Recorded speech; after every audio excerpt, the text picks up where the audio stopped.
పాట సంఖ్య 133. కొత్త పాటల పుస్తకంలో, పాత పాటల పుస్తకంలో 131. సర్వకృపానిధియగు ప్రభువా.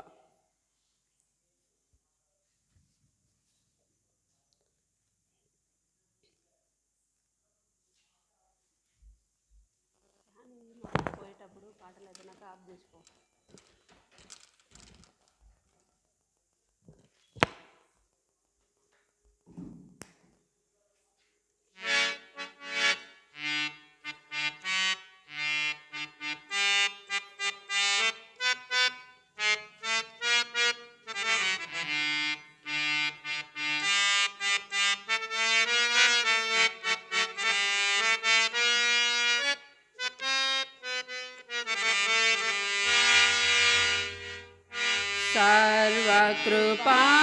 సర్వకృపానిధియగు ప్రభువా, సకల చరాచర సంతోషమా, స్తోత్రము చేసి స్తుతించెదను,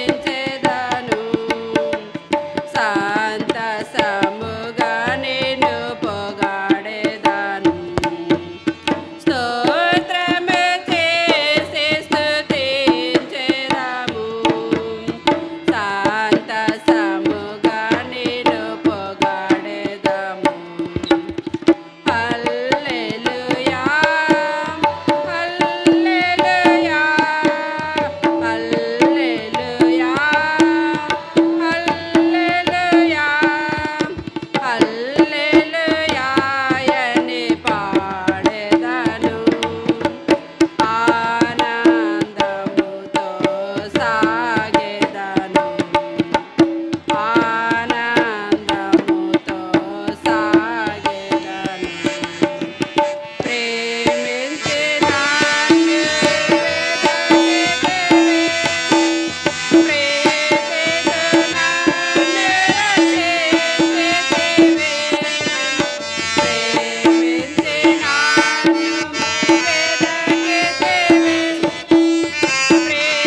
పాట సంఖ్య 511. భయపడకుము ఓ చిన్న మంద.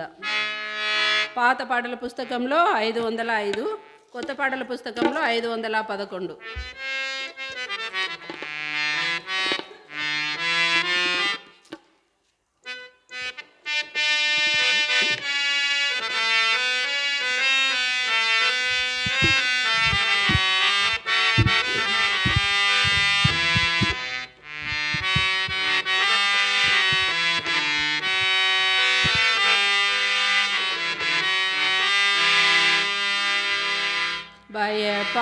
భయపడకుము ఓ చిన్న మంద, దయగలమే తండ్రి పిలుచుచున్నాడు.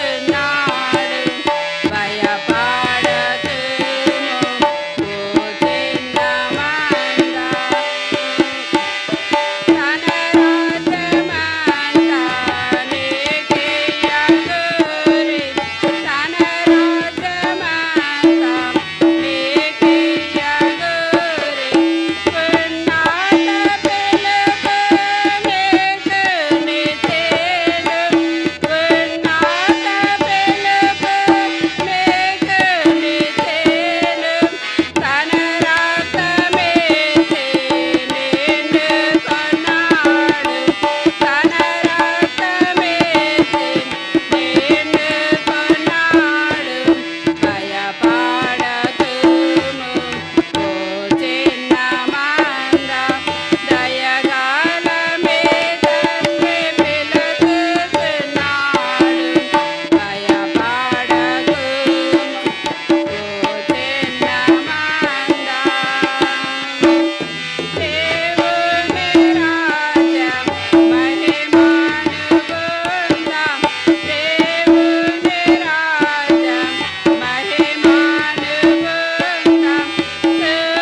ప్రభు అయిన యేసుక్రీస్తు నామమున అందరికీ వందనములు.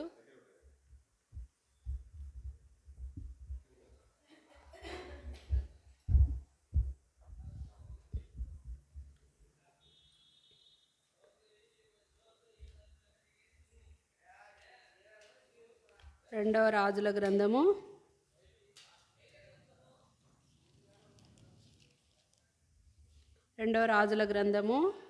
4వ అధ్యాయము 4వ అధ్యాయము మొదటి నుంచి 7 వచనాలు మనము చదువుకుందాం. 2వ రాజుల గ్రంథము 4వ అధ్యాయము మొదటి నుండి 7 వచనాలు మార్చి వచ్చినాము చదువుకుందాం. 308 పేజీ నెంబరు.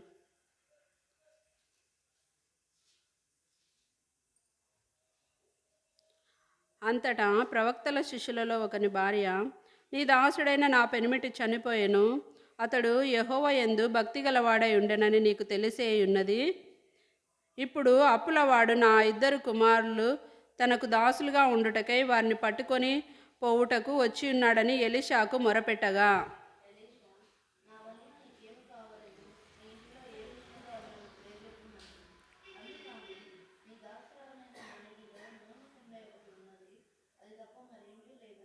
అతడు, నీవు బయటికి పోయి నీ ఇరుగు పొరుగు వారందరి యొద్ద దొరకగలిగిన ఒట్టి పాత్రలన్నిటినీ ఎరువు తెచ్చుకొనుము.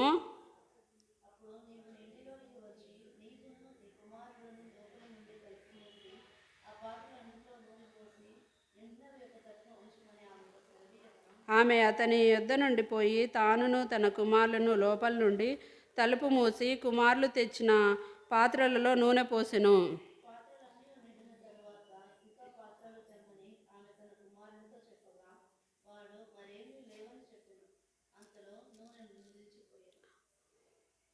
ఆమె దైవజనుడైన అతని యొద్దకు వచ్చి సంగతి తెలియజెప్పగా, అతడు, నీవు పోయి ఆ నూనెను అమ్మి నీ అప్పు తీర్చి మిగిలిన దానితో నీవును నీ పిల్లలను బ్రతుకుడని ఆమెతో చెప్పెను. ప్రార్థన చేసుకుందాం.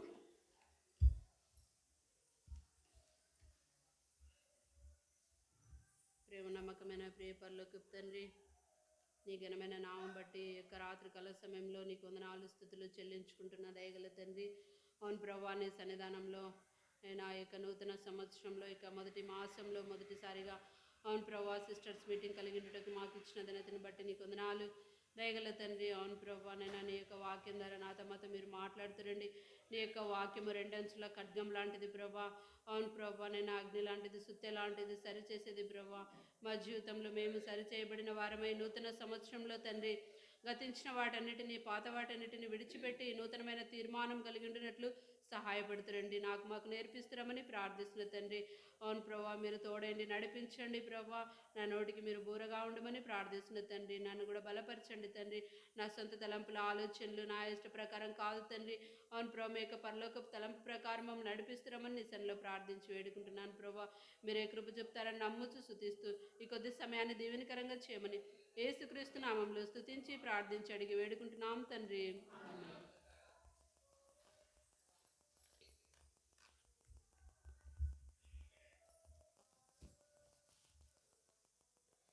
ఇక్కడ 2వ రాజుల గ్రంథము 4వ అధ్యాయం మొదటి వచనంలో, అంతటా ప్రవక్తల శిష్యులలో ఒకని భార్య, నీ దాసుడైన నా పెనిమిటి చనిపోయెను, అతడు యెహోవా యందు భక్తి గలవాడై ఉండెనని నీకు తెలిసే ఉన్నది. ఇప్పుడు అప్పులవాడు నా 2 కుమారులు తనకు దాసులుగా ఉండటకై వారిని పట్టుకొని పోవుటకు వచ్చి ఉన్నాడని ఆ ఎలీషాకు మొరపెట్టగా. ఇక్కడ ఆమె ఒక విధవరాలుగా ఉంది. తన యొక్క భర్త చనిపోయినాడు. అతడు ప్రవక్తల శిష్యులలో ఒకని భార్య. ప్రవక్తలు ఉన్నారు కదా, ఏలియా, ఎలీషా, వీళ్ళంతా ఇక ప్రవక్త శిష్యులలో ఒకని భార్య. నీ దాసుడైన నా పెనిమిటి చనిపోయాను, ఆమె భర్త చనిపోయినాడు. అతడు ఎంతో దేవుని యందు భయభక్తులు గలవాడు, యెహోవా యందు భక్తి గలవాడై ఉండనని నీకు తెలిసే ఉన్నది. అతడు ఎంతో భక్తి గలవాడు. అతడు చనిపోయినాడు. అతని భార్య, 2 కుమారులు ఉన్నారు. అయితే చనిపోయిన తర్వాత అప్పులోళ్ళు వచ్చి ఏం చేసినారంటే అతని ఇద్దరు కుమారులను దాసులుగా ఉండుటకే వారిని పట్టుకొని పోవుటకు వచ్చి ఉన్నాడని ఎలీషాకు మొరపెట్టగా. చూడండి, ఈమెకు ఒక గొప్ప ఆపద వచ్చింది, ఒక గొప్ప ప్రమాదం వచ్చింది. ఇప్పుడు భర్త ఉన్నప్పుడు భర్త అన్నీ చూసుకునేవాడు, ఆయన చనిపోయినాడు. ఆమెకి ఎంత పెద్ద కష్టం వచ్చిందో, ఆమె ఎంతో ఇబ్బంది పడతా ఉంది. భర్త చనిపోయిన తర్వాత ఆమె ఆ స్థితిలో నుండి కోలుకునే లోపలనే తర్వాత అప్పుల వాళ్ళు వచ్చి ఇద్దరు కుమారులను దాసులుగా ఉండుటకు పట్టుకొని పోతున్నారు. ఒకవైపు భర్తను కోల్పోయింది, తర్వాత అప్పులలో వచ్చినారు.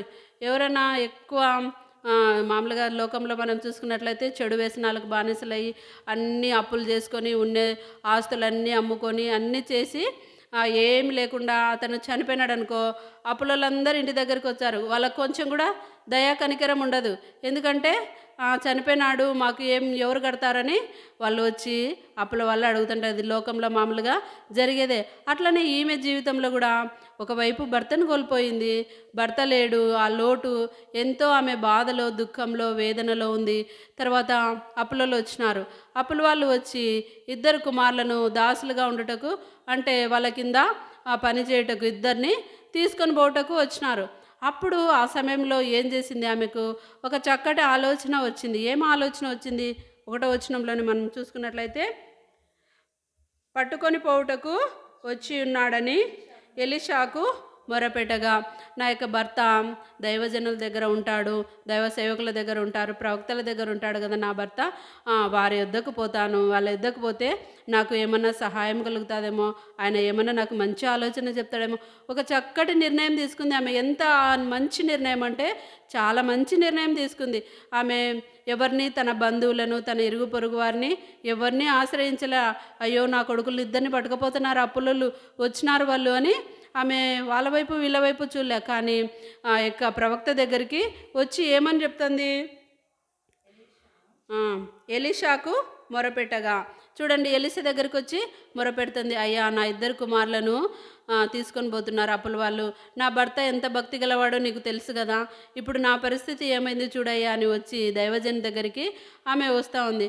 కష్టం వచ్చినప్పుడు, ఆపద వచ్చినప్పుడు మనము కొన్నిసార్లు ఏం చేయాలనో దిక్కు తోచని పరిస్థితి, ఏం ఆలోచన చేయలేని పరిస్థితి. ఎవరెవరినో మనము ఆశ్రయిస్తుంటాం, ఎవరెవరి దగ్గరకో వాళ్ళ వల్ల నాకు సహాయం కలుగుతుందేమో, ఈ అప్పుల బాధ నుండి నా కుమారులను విడిపిస్తారేమో, ఈ సమస్య నుండి నన్ను విడిపిస్తారేమో అని మనము మనుషులను ఆశ్రయించే వారంగా ఉంటాం కొన్నిసార్లు. కాబట్టి అలాంటప్పుడు మనకు ఏమాత్రం కూడా సహాయం దొరకదు ఆపద వచ్చినప్పుడు. కీర్తన 50లో మనం చూసుకున్నట్లయితే 50:15లో,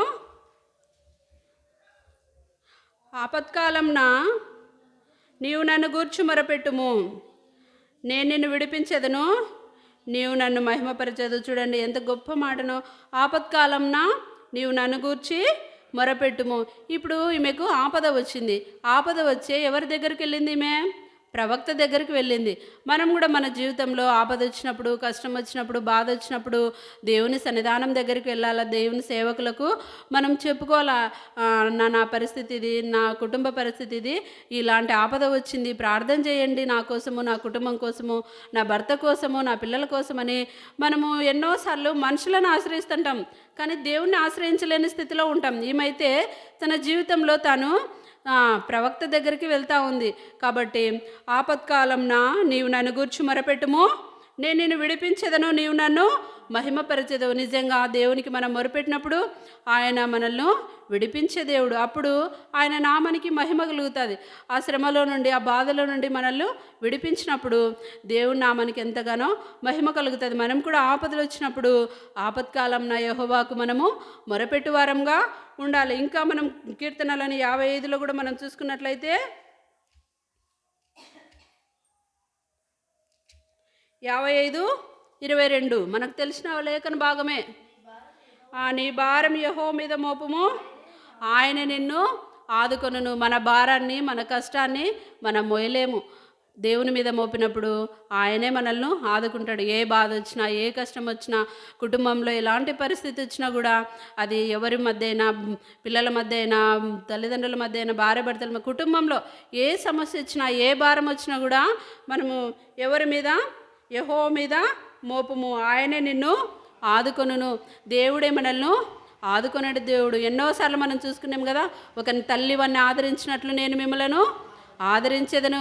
ఎక్కడ ఆదరింపబడతారనేది యెషయా గ్రంథం 66లో, యెరూషలేములోనే ఆదరింపబడతారు. చూడండి ఎంత గొప్ప మాట దేవుడు మనకు సెలవిచ్చినాడు. కొన్నిసార్లు మనము దేవుని మాట యందు నమ్మిక ఉంచలేని వారంగా ఉంటాం. ఎన్నోసార్లు ఆ యొక్క కష్టం వచ్చినప్పుడు, ఆ బాధ వచ్చినప్పుడు మనకి ఏం చేయాలనే ఆలోచన రాదు.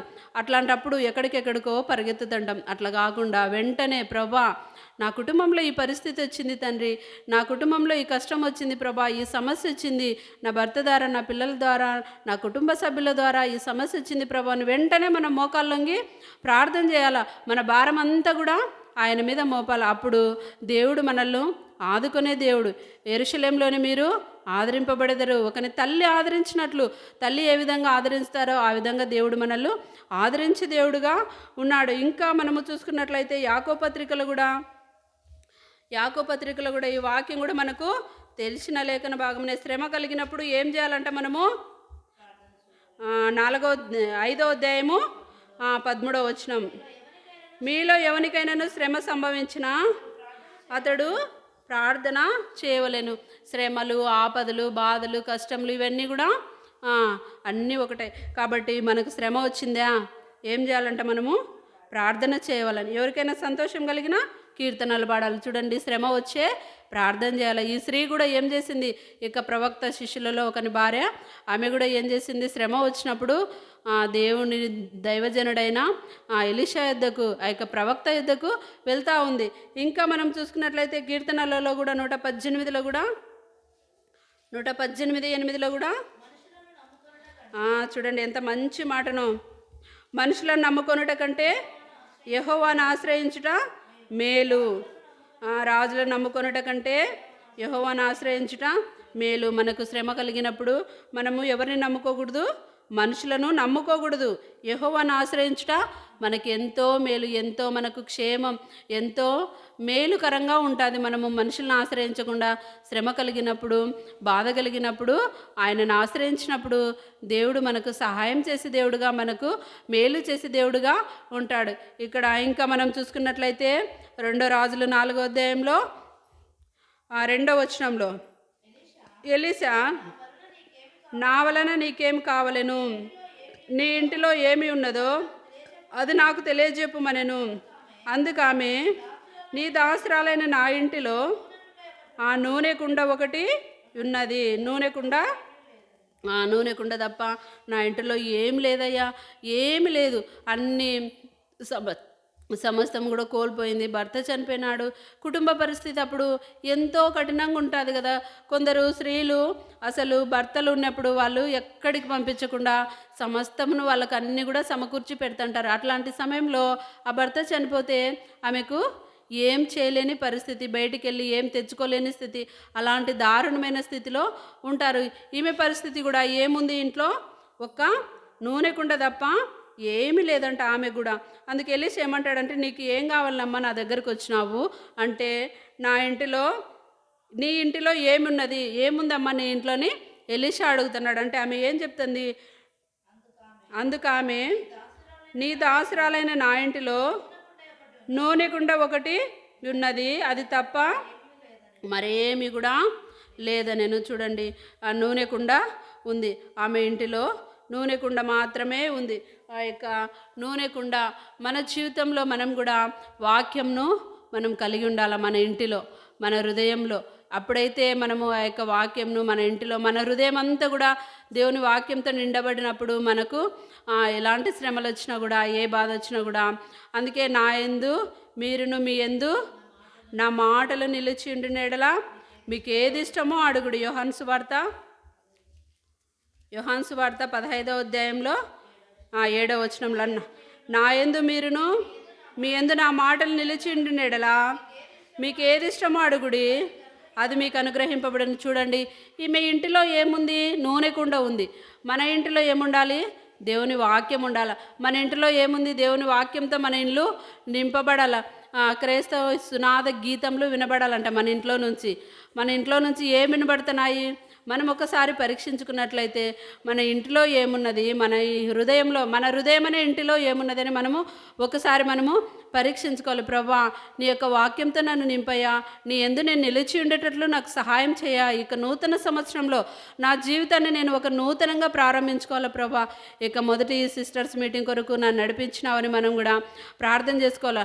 నా ఇంటిలో, నా యొక్క హృదయం అనే ఇంటిలో ఏమున్నది అని మనము పరీక్షించుకోవాలి. వ్యర్థమైన వాటిని అన్నిటిని కూడా మన హృదయంలో నుండి తీసేసుకోవాలి. మార్కు సువార్త 7వ అధ్యాయం 21వ వచనంలో వ్రాయబడినట్లుగా వ్యర్థమైన వాటన్నిటిని మనము తీసేసుకోవాలి. మన హృదయం అనే ఇంటిని మనము పరిశుభ్రంగా చేసుకోవాలి. పండగ వచ్చే ఇళ్ళను శుభ్రం చేస్తాం, మన హృదయాన్ని కూడా మనము శుభ్రం చేసుకొని దేవుని యొక్క వాక్యంతో మనము నింపుకోవాలి. ఎట్లా శుభ్రం చేసుకుంటాం? అవన్నీ కూడా మనము పాత జీవితము, ఆ యొక్క మన హృదయంలో కలిగిన వాటన్నిటిని కూడా విడిచిపెట్టి వాటన్నిటిని కూడా మనము యేసు రక్తం చేత మన పాపాలన్నీ కూడా మనం కడుక్కోవాలి. ఇక్కడ మనం చూసుకున్నట్లయితే 7వ అధ్యాయము 21వ వచనం నుండి, లోపలి నుండి అనగా మనుషుల హృదయంలో నుండి, మన హృదయంలో ఏమేమి ఉన్నాయంటే దురాలోచనలు, జారత్వములు, దొంగతనములు, నరహత్యలను, వ్యభిచారములను, లోభములను, చెడుతనములను, కృత్రిమమును, కామవికారమును, మస్తరమును, దేవదూషణయు, అహంభావమును, అవివేకమును వచ్చును. ఈ చెడ్డవన్నీ లోపల నుండే బయలు వెళ్ళి మనిషిని అపవిత్రపరచును. చూడండి, మన హృదయంలో ఇవన్నీ కూడా మనము కలిగి ఉన్నాం. గడిచిన సంవత్సరం అంతా చాలు ప్రభా, ఇలాంటి వాటితో నా హృదయం నిండి ఉన్నది. ఆ హృదయం నిండి ఉండేదాన్ని బట్టి నోరు మాట్లాడనని వాక్యంలో ఉంది. కాబట్టి ప్రభా, నా హృదయంలో నీ యొక్క వాక్యం లేదు. నీ యొక్క వాక్యానికి నేను స్థానం ఇచ్చుటకు నీ యొక్క వాక్యము నా హృదయంలో ఉండినట్లు నాకు సహాయం చేయి ప్రభా. ఈ చెడ్డవాటన్నిటినీ నా హృదయంలో నుండి తీసివేయి ప్రభు అని మనము ప్రార్థన చేసుకోవాలి. ఆమె ఇంటిలో నూనె కుండ ఉంది. మన హృదయం అనే ఇంటిలో దేవుని యొక్క వాక్యము మనము కలిగి ఉండాలి. దేవుని యొక్క వాక్యము, ఆయన వాక్యమే మనల్ని బ్రతికించేది. 119వ కీర్తనలో దేవుని యొక్క వాక్యం ఏ విధంగా ఉందని ఎన్నో చోట్ల వ్రాయబడింది. ఆయన వాక్యం ఎలాంటిదని వ్రాయబడిందంటే, నీ వాక్యం చేత నన్ను బ్రతికింపుము. 119వ కీర్తన 25వ వచనంలో, నీ వాక్యం చేత నన్ను స్థిరపరచుము, నీ వాక్యం నన్ను బ్రతికించినది, నా బాధలో ఇదే నాకు నెమ్మది కలుగజేయుచున్నది 50వ వచనంలో. తర్వాత 81వ వచనంలో, నీ వాక్యం మీద నేను ఆశ పెట్టుకొని ఉన్నాను. ఇంకా దేవుని యొక్క వాక్యం గురించి, యెహోవా నీ వాక్యం ఆకాశమందు నిత్యం నిలకడగా ఉన్నది 89వ వచనంలో. ఈ విధంగా మనం చూసుకున్నట్లయితే 103వ వచనంలో, నీ వాక్యములు నా జిహ్వకు ఎంతో మధురములు, నీ వాక్యం నా పాదములకు దీపము 105వ వచనంలో, నా త్రోవకు వెలుగై ఉన్నది. చూడండి, ఈ విధంగా ఇన్ని విధాలుగా దేవుని యొక్క వాక్యము మనల్ని బ్రతికించేది, దేవుని యొక్క వాక్యము స్థిరపరిచేది, తర్వాత బాధలో నెమ్మదిచ్చేది దేవుని యొక్క వాక్యము. ఆయన వాక్యం మీద మనము ఆశ పెట్టుకొని ఉండాలి. యెహోవా నీ వాక్యము ఆకాశమందు నిత్యము నిలకడగా ఉన్నది. తర్వాత నీ వాక్యం నా పాదములకు దీపము. ఇన్ని విధాలైనటువంటి దేవుని యొక్క వాక్యము మన హృదయంలో కలిగి ఉండాలి. చెడు వాటిని మనము విసర్జించాలి, వాటన్నిటి కూడా అసహించుకోవాలి. ప్రభా, ఇక నుండి నా జీవితంలో నీ యొక్క వాక్యంతో నన్ను నింపయ్యా అని మనము ప్రతిదినము ప్రార్థన చేసుకోవాలి. ఈ దినమంతట్లో కూడా ఎక్కడైనా నేను తప్పిపోయి జారిపోయినాను ప్రభా, నా హృదయంలో చెడు వాటిని ఉంచుకొని నా మనసులో నా ఆలోచనలు చెడు తలంపులు కలిగినాను, ఇతరులను బాధపరిచే విధంగా మాట్లాడినాను. ఈ విధంగా మనము ప్రతిదినము ఆయన వాక్యంతో మన హృదయాన్ని సరిచేసుకోవాలా. ఆయన వాక్యం ద్వారా మనము సరిచేయబడి ఆ యొక్క వాక్యంతో మన హృదయాన్ని నింపుకోవాలి. ఇంకా మనం చూసుకున్నట్లయితే 2వ రాజుల గ్రంథంలో 4వ అధ్యాయంలో ఇంకా 3వ వచనం నుండి, అతడు నీవు బయటికి పోయి నీ ఇరుగు పొరుగు వారందరి యొద్ద దొరకగలిగిన వట్టి పాత్రలన్నిటినీ ఎరువు పుచ్చుకొనుము. బయటికి పోయి నువ్వు ఆ ఎరువు పుచ్చుకొనుము. తర్వాత అప్పుడు నీవు నీ ఇంటిలోనికి వచ్చి నీవును నీ కుమారులను లోపల నుండి తలుపు మూసి ఆ పాత్రలన్నిటిలో నూనె పోసి నిండినవి ఒక తట్టున ఉంచుమని ఆమెతో సెలవీయగా, ఇక్కడ అప్పుడు నీవు ఇంటిలోనికి వచ్చి నీవును నీ కుమారులను లోపల నుండి తలుపు మూసి ఆ పాత్రలన్నిట్లలో నూనె పోయని చెప్తున్నాడు. ఇక్కడ మనము ఇక తలుపు మూసి ఇక్కడ ఆమె నూనె పోయడం అంటే మన జీవితంలో మనం కూడా ప్రార్థన అనేది మనం కలిగి ఉండాలి. రహస్యమందు చూచు మన తండ్రి మనకు ప్రతిఫలం ఇస్తాడు. మత్తయి సువార్తలో రాయబడినట్లుగా, మత్తయి సువార్త 6వ అధ్యాయము 6వ వచనం, నీవు ప్రార్థన చేయనప్పుడు నీ గదిలోనికి వెళ్ళి తలుపు వేసి రహస్యమందున్న నీ తండ్రికి ప్రార్థన చేయము, అప్పుడు రహస్యమందు చూచు నీ తండ్రి నీకు ప్రతిఫలం ఇచ్చును. ఇక్కడ ఏం చెప్పినాడు? నువ్వు నీ కుమారులు తలుపు మూసి ఆ పాత్రలన్నిట్లలో ఇరుగు పొరుగు వారందరి దగ్గర ఖాళీగా ఉండే పాత్రలన్నీ తెచ్చుకొని వాటిలో నూనె పోయి తలుపు మూసి నీవు నీ కుమారులు. ఇక్కడ మనం కూడా ప్రార్థన అనే ధూపము మనము ఆయనకు ప్రతిదినము వేయాలి. ప్రార్థన చేయడం ద్వారా మనకు దేవుడు ప్రతిఫలం ఇస్తాడు, మన ప్రార్థనను ఆలకిస్తాడు. ఎప్పుడు? మన యొక్క హృదయం ఆయన వాక్యంతో నిండినప్పుడు. ఇక్కడ నీవు ప్రార్థన చేయనప్పుడు నీ గదిలోనికి వెళ్ళి తలుపు వేసి రహస్యమందు నీ తండ్రికి ప్రార్థన చేయము, అప్పుడు రహస్యమందు చూచి నీ తండ్రి నీకు ప్రతిఫలం ఇస్తాడు. మనం కూడా ప్రార్థన చేయాలి. ఎప్పుడు దేవుని యొక్క వాక్యం మనలో ఉంచుకొని ప్రభా మనం అడిగినప్పుడు ఆయన యందు మనం నిలిచి ఉన్నప్పుడు మనం ఏది అడిగినా కూడా ఆయన మనకిస్తాడు. మనము ఆయన యందు నిలిచి ఉండకుండా అన్నీ ప్రభా అడుగుడి ఇవ్వబడునని చెప్పినావు కదా, నువ్వు ఇచ్చే దేవుడు కదా అని మన హృదయం బాగలేకుండా మన హృదయంలో ఆ యొక్క లోపల నుండి వచ్చేటివన్నీ మనం ఇంతవరకు మార్కు 7:21 ప్రకారం చదువుకున్న ప్రకారం వాటన్నిటిని మనం హృదయంలో పెట్టుకొని ప్రార్థిస్తే దేవుడు మనకు ప్రతిఫలం ఇయ్యాడు. ఎప్పుడైతే వాటన్నిటిని మనం తీసేసుకొని ప్రార్థించినామో, ఎప్పుడైతే ఆయన వాక్యంతో మన హృదయం నిండి ఉందో అప్పుడు ప్రార్థించినప్పుడు దేవుడు మనకు అన్నీ కూడా ఇస్తాడు. తర్వాత ఆయనకు వేరుగా ఉండి మనం ఏమి కూడా చేయలేము.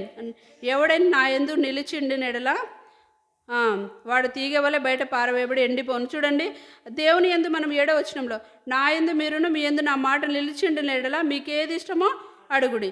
ఏది ఇష్టమైతే మనము ఏదైతే అడుగుతామో దేవుడు మనకు అది ఇస్తాడు. ఎప్పుడు? ఆయన యందు మనం నిలిచినప్పుడు. మనం కూడా ప్రార్థించినప్పుడు రహస్యమందు చూచు మన తండ్రి మనకు ప్రతిఫలం ఇస్తాడు. ఆయన వాక్యం మన హృదయంలో ఉంచుకొని ప్రార్థించినప్పుడు ఆయన మనకు ప్రతిఫలం ఇచ్చే దేవుడుగా ఉన్నాడు. ఇంకా మనం చూసుకున్నట్లయితే 2 రాజుల 4వ అధ్యాయంలో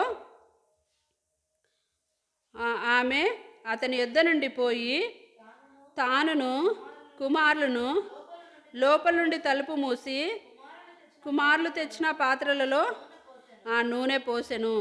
తర్వాత పాత్రలన్నీ నిండిన తర్వాత ఇంకా పాత్రలు తెమ్మని ఆమె తన కుమారునితో చెప్పగా వాడు మరేమీ లేవని చెప్పాను. చూడండి, ఇక్కడ మనం చూసుకున్నట్లయితే తానును కుమారులను లోపల నుండి తలుపు మూసి కుమారులు తెచ్చిన పాత్రలన్నిట్లలో నూనె పోసిన దైవజనుడు చెప్పినట్లు ఈమె చేసింది. చెప్పినట్లు చేయటం ద్వారా మనకు ఎన్నో మేళ్ళు కలుగుతాయి. దైవజనుడు చెప్పినట్లు చేసింది. ఆమె చెప్పినది చేయటం ద్వారా ఆశీర్వదింపబడుతుంది తన అప్పంతా కూడా. ఇంకా మనం చూసుకున్నట్లయితే 6వ వచనంలో పాత్రలన్నీ నిండిన తర్వాత ఇంకను పాత్రలు తెమ్మని ఆమె తన కుమారునితో చెప్పగా వాడు మరి ఏమీ లేవని చెప్పెను.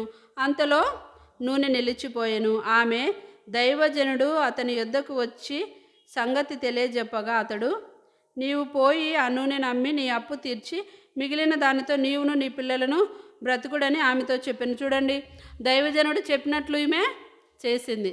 చెప్పినట్లు చేయడం ద్వారా తన యొక్క అప్పంతా కూడా తీర్చబడింది. తన కుమారులను అప్పుల వాళ్ళు దాసులుగా ఉండుటకు తీసుకొని పోలేదు, అప్పు తీర్చబడింది. తర్వాత అప్పంతా తీర్చినాక ఇంకా మిగిలిన నూనెతో ఆమె కుమారులు బ్రతుకుతా వచ్చినారు. చూడు ఎంత ఆశీర్వాదమో!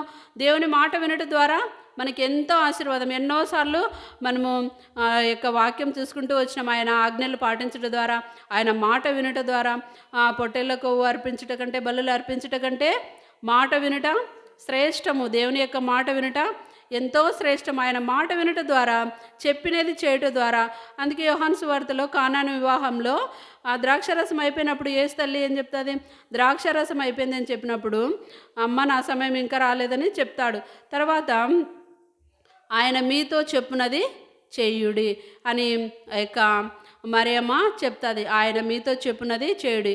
చెప్పినట్లు చేయటం ద్వారా ఆశీర్వాదం వస్తుంది. చెప్పినట్లు చేయటం ద్వారా ఆ నీళ్ళు ద్రాక్షరసంగా మార్చబడతాయి.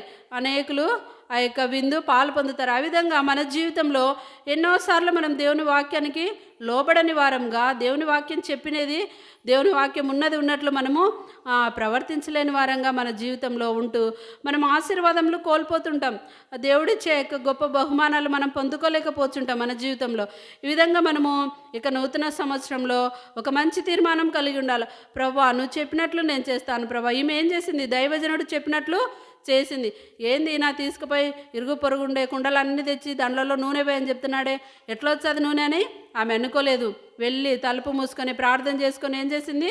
ఆ ఉన్నెను అంతా పోసేసరికి అన్ని కుండలన్నీ కూడా ఇరుగు పొరుగు వారు తెచ్చుకొని వాటన్నిటిని కూడా నిండిపోయినాయి. వాటన్నిటిని తీసుకొని ఆమె అమ్మి అప్పు తీర్చింది. తర్వాత తాను తన కుమారులు బ్రతకగలుగుతూ వచ్చినారు. ఎంత ఆశీర్వదింపబడుతూ వచ్చింది. లేమిలో అసలు అప్పుల సమస్యలో ఉన్న ఆమె ఎంతగానో దేవుని యొక్క మహిమను చూస్తూ వచ్చింది. కీర్తనలో మనం చూసుకున్నాం కదా, మొదటగానే ఆపత్కాలంలో నువ్వు నన్ను మొరపెట్టుము నన్ను గురించి ఆపత్కాలంన కీర్తనలలో 50వ అధ్యాయంలో 50:15 ఆపత్కాలంన నీవు నన్ను గూర్చి మొరపెట్టుము, నేను నిన్ను విడిపించేదను, నీవు నన్ను మహిమపరచెదవు. చూడండి, ఆపద వచ్చింది, ఆమె మొరపెట్టింది కాబట్టి దేవుడు ఆమెను విడిపించినాడు. దేవుని నామానికి మహిమ కలుగుతూ వచ్చింది.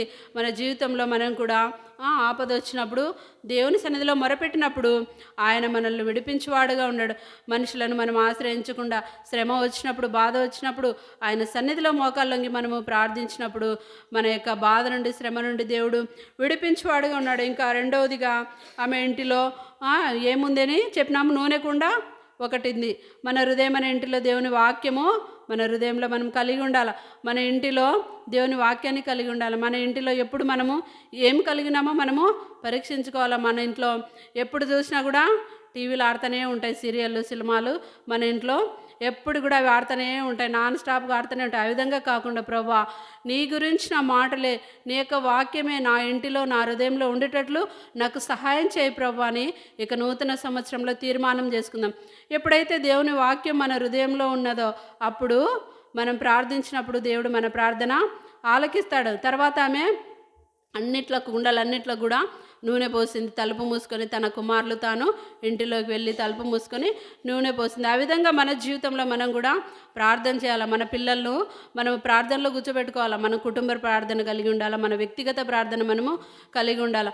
మనం పనులకు వెళ్ళినా ఎక్కడికి వెళ్ళినా కూడా ఆ తర్వాత కొద్ది సమయాన్ని దేవుని కొరకు మనం కేటాయించి ప్రార్థన కలిగి ఉండాలి. కుమారులు కూడా ఆ విధంగా మన కుమార్తెలు కూడా దేవుని సన్నిధిలో మోకరింపజేసుకోవాలి. ఎప్పుడైతే మన యొక్క కుటుంబము ప్రార్థనతో నిండి ఉంటుందో, మన యొక్క కుటుంబంలో దేవుని యొక్క వాక్యంతో మనం సహవాసం కలిగి ఉంటామో అప్పుడు అడిగినప్పుడు దేవుడు మనకు సమస్తంను ఇచ్చేవాడు. మనం ఏది అడిగితే అది ఇచ్చేవాడు. అడుగు వాటికంటే, ఊహించు వాటికంటే అత్యధికంగా చేయగల శక్తిగల దేవుడు మన దేవుడు. కాబట్టి మనం ఏదైతే మనం చిన్నది అడిగితే దానికంటే అత్యధికంగా మనకు అనుగ్రహిస్తాడు. ఎప్పుడు?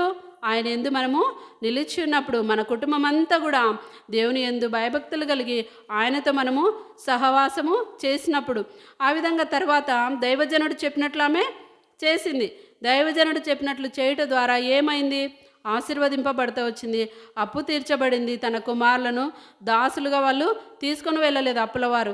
ఆమె కుటుంబము బ్రతికింపబడతా వచ్చింది, పోషింపబడతా వచ్చింది, ఆశీర్వదింపబడతా వచ్చింది. ఎన్నోసార్లు మనము దేవుని మాటను తృణీకరించే వారంగా ఉంటాం. దేవుని సేవకులు చెప్పే మాటలను మనము వినకుండా ఉంటాం. ఆ యొక్క ఆశీర్వాదాన్ని మనము కోల్పోతాం. మా బాధలు మేము పడతాం, మా కష్టాలు మేము పడతాంలే, ఒకరికి ఎందుకు చెప్పుకోవాలో మేము అనే పరిస్థితిలో మనము ఉంటాము. కానీ దేవుని సన్నిధిలో మనం చెప్పుకున్నప్పుడు, దేవుని సేవకులకు చెప్పినప్పుడు మన కొరకు ప్రార్థన చేస్తారు. మనం కూడా ఆయన సన్నిధిలో, ఆయన ఆలయంలో ప్రవేశించి మనము ప్రార్థించినప్పుడు దేవుడు మన అక్కర తీర్చేవాడుగా ఉంటాడు. తర్వాత ఆయనకు మొరపెట్టినప్పుడు ఆపత్కాలంలో మనల్ని విడిపిస్తాడు. దేవుని నామానికి మహిమ కలుగుతుంది. ఆ విధంగా మన జీవితంలో, మన కుటుంబంలో ఈ దినాన ఈ యొక్క ప్రవక్త భార్యల శిష్యులలో ఒకని భార్య అయిన ఈమె గురించి మనము, ఈ యొక్క విధవరాల గురించి మనము ఈ దినాన ఈ విధంగా దేవుడు మనతో మాట్లాడినందుకే దేవునికి మనం ఎంతగానో కృతజ్ఞులమై ఉండాలి. ఎందుకంటే చక్కటి యొక్క దేవుని యొక్క వాక్యాన్ని మనకు ఆయన తెలియజేసినాడు. ఆ విధంగా మనల్ందరినీ దేవుడు సిద్ధపరచును గాక. ప్రార్థన చేసుకుందాం.